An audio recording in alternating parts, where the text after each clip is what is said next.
How do we get to the point where we can reopen the government? Well, of course, the way we get to resolve this is open the government, sit down, negotiate, make sure that our border is secure. I think both sides want the same objective.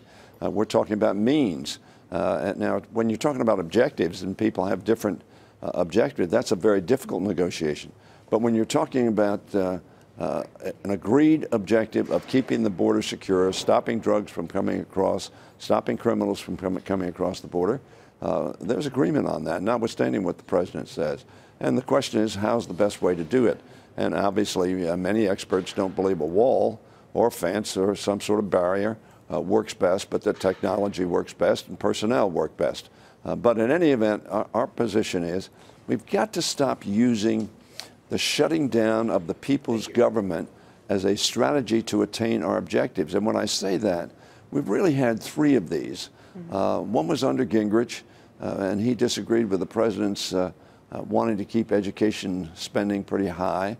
And then we had Ted Cruz and the Freedom Caucus, who wanted President Obama to repeal the Affordable Care Act, or they weren't going to keep government open. And now we have President Trump, who's going to keep the government shut until we have an agreement on the wall. Now, the problem with using government as a lever, as a tool, and taking hostages, not only the 800,000 federal employees, but taking all the millions and millions of people who are served by government every day hostage, is that is very, very debilitating to our country, essentially taking our country hostage. So what we're saying is, Mr. President, we need to negotiate. It can be hard. You can veto some of our bills, but don't shut down government in the process. So this is a bigger issue than just the wall or education or the Affordable Care Act. It's an issue of whether or not we're going to use as a continuing policy shutting down the government of the United States and undermining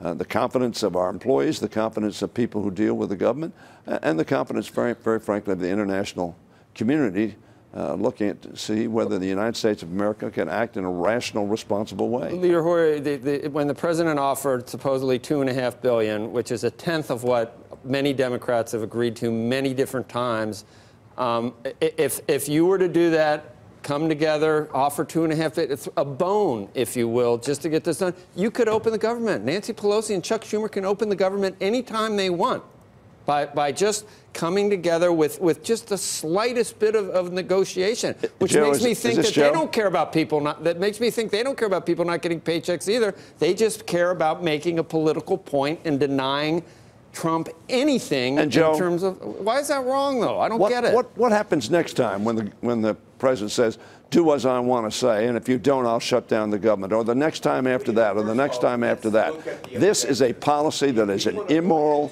stupid policy, shutting down the government of the United States in order to reach an objective. You know, there were 10 shutdowns in the first 12, 14 years I was here. They averaged 1.9 days. The longest was 3 days. That was because you simply couldn't get agreement. You were reaching towards it and you missed a deadline. This is a policy. This is a policy to take hostage the government of the United States in order to force your view on others. I said at the White House to the president, I said, Mr. President, what's to guarantee that you're not going to shut down the government a month from now or 2 months from now if you have something that you say, I want, and we think is bad policy, and maybe we think it's bad policy on a bipartisan basis. There are a lot of Republicans who believe the wall that he's suggesting is a waste of money and is ineffective.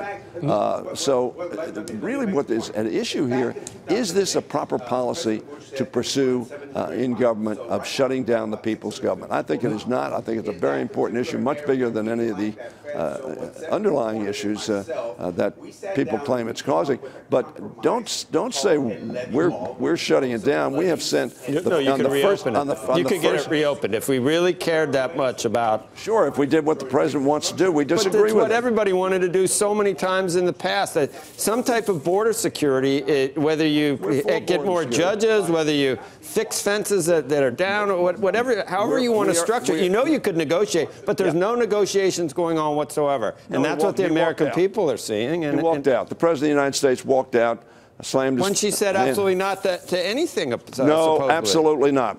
If you heard that statement, it was inaccurate. I talked to Mr. McCarthy about his statement. What the president said, in 30 days, Nancy, are you going to be for a wall? And Nancy said no. She didn't say, are you going to be for border security? We are for border security. And by the way, the largest amount that was spent from 2007 to 2017 on border security was when Democrats were in charge of the House and the Senate in 2009.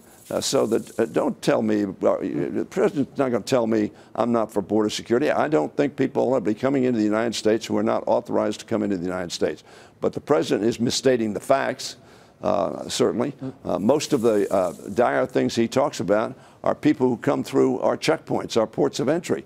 We need to beef that up. We need to beef up our technical capabilities to X-ray and look into trucks that are coming across or vehicles that are coming across. We're for that. If we need more personnel, we're for that.